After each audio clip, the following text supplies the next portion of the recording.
بسم اللہ الرحمن الرحیم۔ بسم اللہ الرحمن الرحیم، الحمد للہ رب العالمین، والصلاة والسلام علی رسولہ محمد وآلہ واصحابہ اجمعین، اما بعد۔ درس نمبر 108۔ آج کے سبق کا عنوان ہے حدیث عالی اور نازل کی اقسام۔ گزشتہ سبق میں ہم نے حدیث عالی اور نازل کی تعریف بیان کی تھی۔ عالی اس کو کہتے ہیں جس میں نبی کریم صلی اللہ علیہ وسلم کی طرف یا کسی امام یا کسی کتاب کی طرف روایت کی جو سند کے جو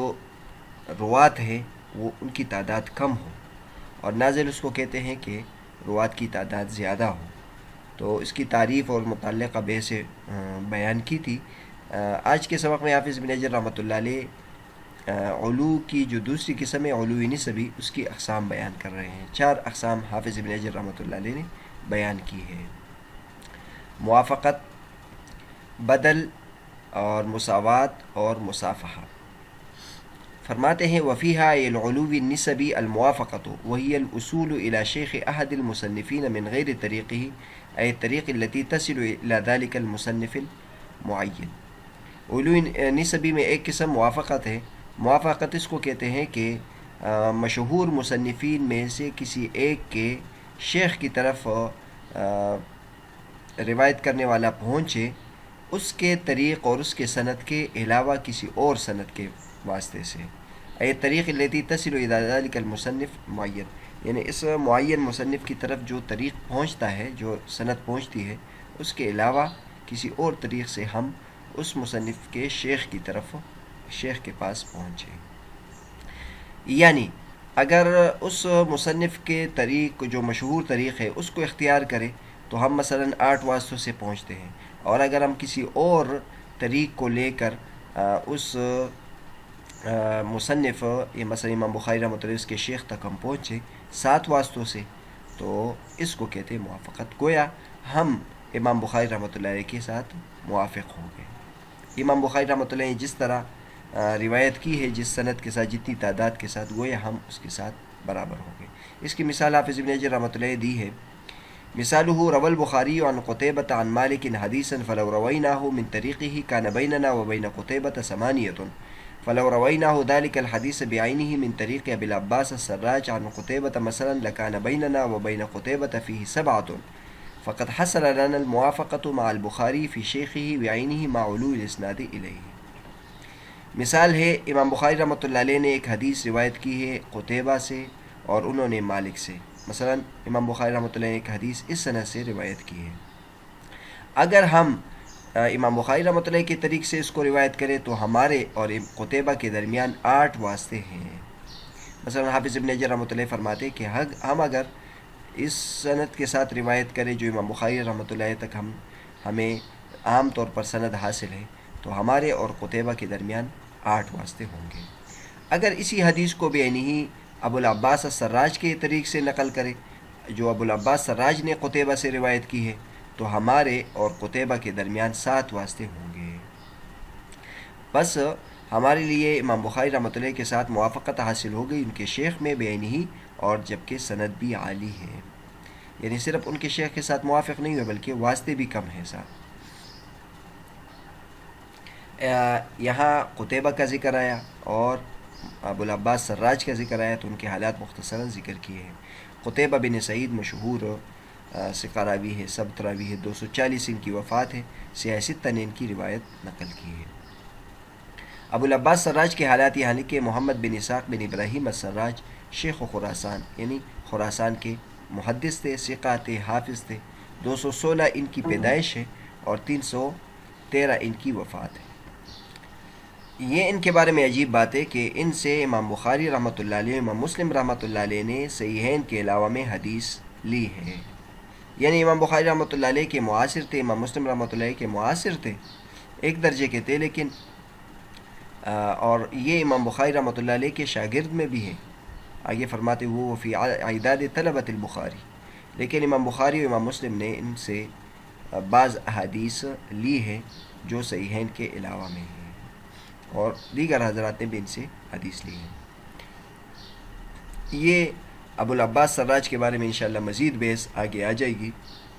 صفحہ نمبر 120 میں۔ علو نسبی کی دوسری قسم بدل ہے، اس کے بارے میں حافظ ابن حجر رحمۃ اللہ بیان فرماتے ہیں وفیہ ای العلو النسبی البدل وهو الوصول الى شیخ شیخہ كذلك كان يقع لنا ذلك الاسناد بعینہ من طریق اخرى الى القعنبی عن مالک فيكون القعنبی بدلا فيه من قتيبة واکثر ما يعتبرون الموافقة والبدل اذا قارنا العلو والا فاسم الموافقة والبدل واقع بدونه۔ حافظ ابن حجر رحمۃ اللہ فرماتے ہیں کہ علو نسبی کی ایک قسم بدل ہے، اور بدل اس کو کہتے ہیں کہ معین مصنف کے شیخ و شیوخ جو ہے، یعنی اس کے جو استاد کے استاد ہے اس کی طرف ہم پہنچ جائے ایک اور سند کے ساتھ۔ مثلا یعنی پیچھے جو موافقت کی تعریف کی ہے کہ مشہور مصنف کے شیخ تک ہم اس سند کے علاوہ ایک اور سند سے پہنچ جائیں تو اس کو موافقت کہتے ہیں۔ وہی صورت ہے اگر ہم اس کے شیخ و شیخ سے تک پہنچ جائے، یعنی استاد کے استاد تک پہنچ جائے، تو اس میں اضافی علو ہوگا، یعنی اس میں جو سند ہوگی وہ موافقت سے زیادہ عالی ہوگی۔ کان یقع لنا ذلک الاسناد بعینہ من طریق اخری الی القعنبی عن مالک، پیچھے جو مثال دی ہے کہ امام بخاری رحمۃ اللہ علیہ نے ایک حدیث نقل کی ہے قعنبی کے واسطے سے امام مالک رحمۃ اللہ علیہ سے، ہم ایک اور طریق سے نقل کریں اور اس میں ہم جو امام بخاری رحمۃ اللہ علیہ کے جو شیخ نہیں بلکہ شیخ الشیخ جو ہے امام مالک، اس تک ہم پہنچ جائیں کم واسطوں سے، تو اس کو بدل کہتے ہیں۔ فیکون القعنبی بدلا فیہ من قتیبہ، اس میں قعنبی وہ قتیبہ سے بدل ہو جائے گا۔ امام بخاری رحمۃ اللہ علیہ نے قتیبہ کے واسطے سے مالک رحمۃ اللہ سے نقل کیا، اور ہم نے قتیبہ کی جگہ قعنبی کے واسطے سے روایت کیا۔ اس کے بعد حافظ ابن حجر رحمۃ اللہ فرماتے ہیں کہ موافقت اور بدل میں علماء کرام اس بات کی بھی شرط لگاتے ہیں کہ موافقت اور بدل اس کو کہتے ہیں کہ اس میں علو بھی ہو، ورنہ موافقت اور بدل کا جو لفظ ہے وہ اس کے بغیر بھی اس کا اطلاق ہوتا ہے۔ یعنی مثلا یہ جو روایت ہے کہ امام بخاری قتیبہ کے واسطے سے امام مالک سے نقل کرتے ہیں، تو اگر ہم ایک اور سند کے ساتھ امام مالک رحمۃ اللہ علیہ تک پہنچے اور وہی تعداد ہو جو امام بخاری رحمۃ اللہ علیہ کی 8 ان کی بھی ہے ہماری بھی 8 ہے، تو بظاہر تو ہم اس میں امام بخاری رحمۃ اللہ کے ساتھ موافق ہوئے ہیں اور یا ان کے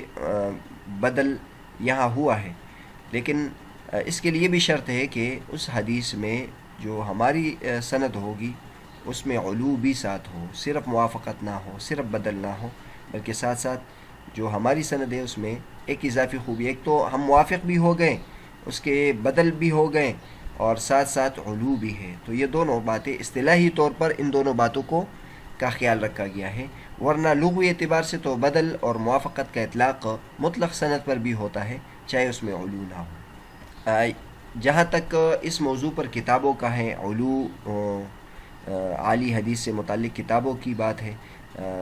ہماری عادت ہے کہ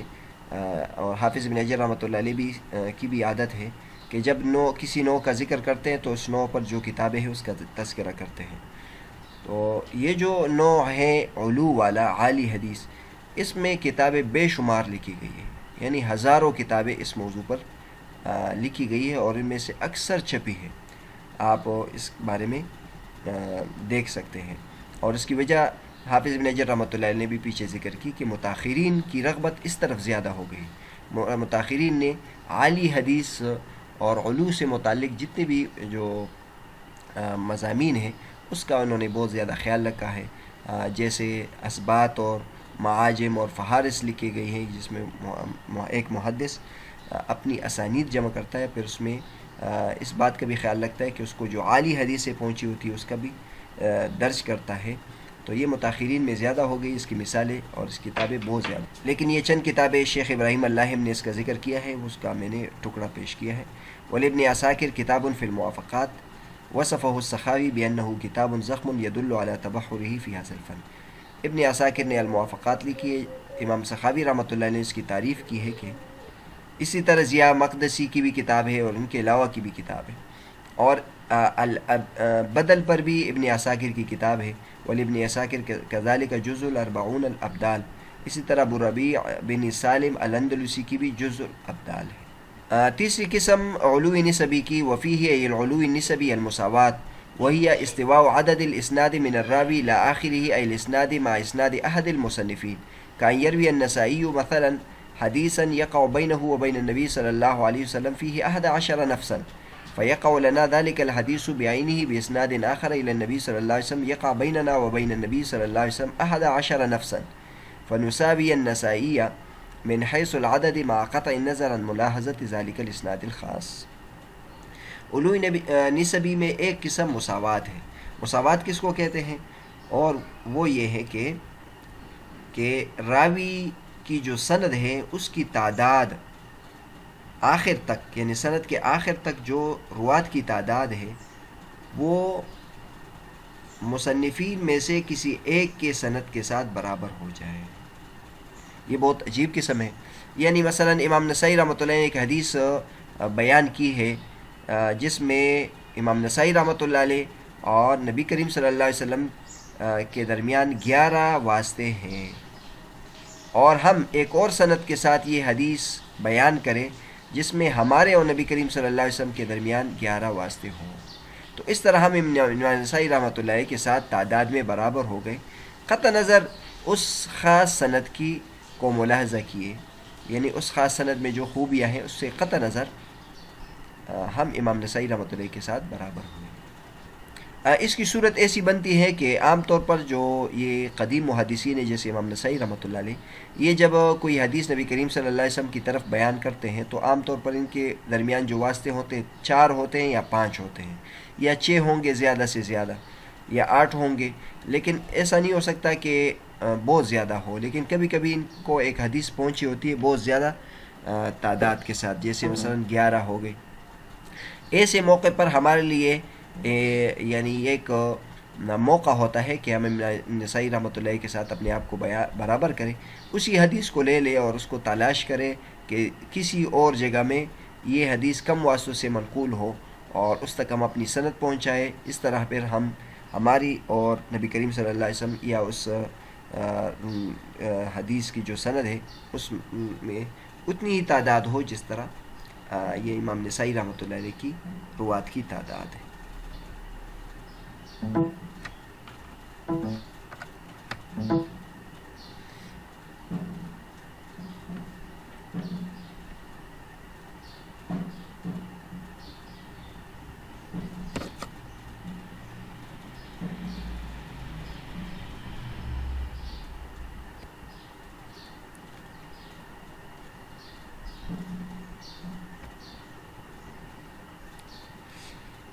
حافظ ابن حجر رحمۃ اللہ فرماتے ہیں کہ علو نسبی میں ایک قسم مصافحہ ہے، اور مصافحہ اس کو کہتے ہیں کہ اس مصنف کے شاگرد کے ساتھ ہم برابر ہو جائیں اس طریقے کے مطابق جس کی تشریح پہلے گزر چکی ہے، یعنی مساوات میں جو تشریح گزر چکی ہے اس طریقے کے مطابق ہم اس کے تلمیذ کے ساتھ برابر ہو جائیں، مصنف کے ساتھ برابر نہ ہوں۔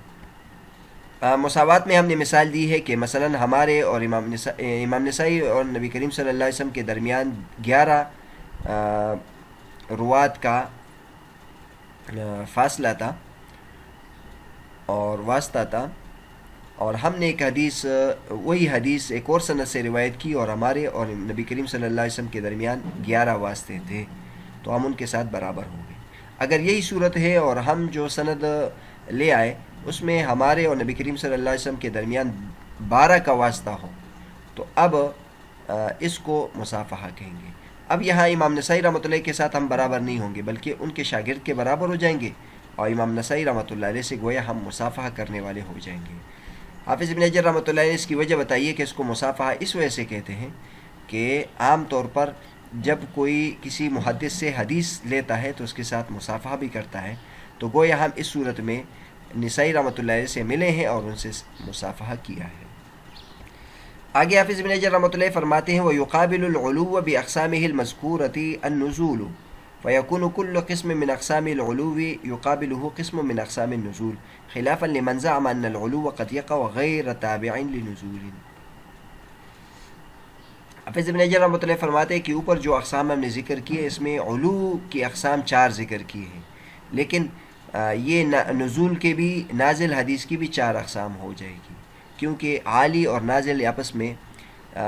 ازداد ہے، ایک دوسرے کے مقابل ہیں. تو جب ایک حدیث کو ہم عالی بنائیں گے تو اس کے مقابلے میں جو حدیث ہوگی وہ نازل ہو جائے گی. تو فرماتے ہیں کہ علو کے جو اقسام ہیں اس کے مقابلے میں نزول کے بھی اتنے ہی اقسام ہیں. فیکون کل قسم من اقسام العلو یقابلہ قسم من اقسام النزول، علو کے ہر قسم کے مقابلے میں نزول کا ایک ایک قسم ہوگا، بخلاف بعض ان علماء کرام کے جو یہ سمجھتے ہیں کہ علو کبھی نزول کے تابع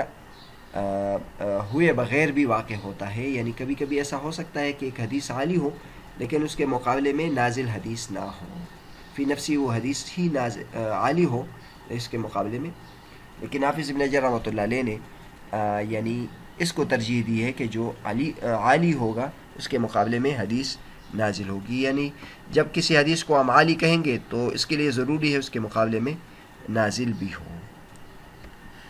نیچے نور الدین اطہر صاحب نے نزول کی تعریف کی ہے. نزول کہتے ہیں کثرت و عدد روات کو، روات کی تعداد زیادہ ہونے کو کہتے ہیں، اور نازل اس حدیث کو کہتے ہیں جس میں سند میں روات کی تعداد زیادہ ہو، اور یہ عالی کی ضد ہے. یہ ذرا بتا بھی دیتے ہیں کہ حافظ ابن حجر رحمۃ اللہ علیہ کی مراد اس سے کون ہے. تو جو بات حافظ ابن حجر رحمۃ اللہ نے یہاں بیان کی ہے کہ علو کے لیے ضروری ہے کہ اس کے مقابلے میں نزول ہو، یہی بات ابن صلاح نے مقدمہ ابن صلاح میں کی ہے. لیکن مقدمہ ابن صلاح میں علامہ ابن صلاح رحمۃ اللہ علیہ نے امام حاکم رحمۃ اللہ علیہ کا قول نقل کیا ہے اور اس پر رد کیا ہے کہ ان کے نزدیک یہ ضروری ہے کہ علو کے مقابلے میں نازل ہونا ضروری نہیں ہے. تو علامہ ابن صلاح رحمۃ اللہ علیہ نے ان پر رد کیا ہے. اس کے بعد ہم اگر علامہ عراقی رحمۃ اللہ علیہ کو دیکھ لیں، انہوں نے ابن صلاح پر رد کیا ہے اور امام حاکم رحمۃ اللہ کے قول کو ترجیح دی ہے کہ علو کے لیے ضروری نہیں ہے کہ اس کے مقابلے میں نزول ہو. لیکن ہم حافظ ابن حجر رحمۃ اللہ کو دیکھیں تو حافظ ابن حجر رحمۃ اللہ ابن صلاح رحمۃ اللہ علیہ کی رائے کو ترجیح دی ہے. اگر آپ شیخ ابراہیم اللاہم کی شرح دیکھ لیں تو انہوں نے کہا کہ یہ دونوں مذہب درست ہے، یعنی علو کے لیے ضروری نہیں ہے کہ وہ اس کے مقابلے میں نزول ہو. یہ بات بھی درست ہے، اور یہ بات بھی درست ہے کہ علو کے مقابلے میں نزول ہونا ضروری ہے. دونوں کے درمیان ایک تطبیق بیان کی ہے، آپ تفصیل کے لیے ان کی شرح دیکھ سکتے ہیں.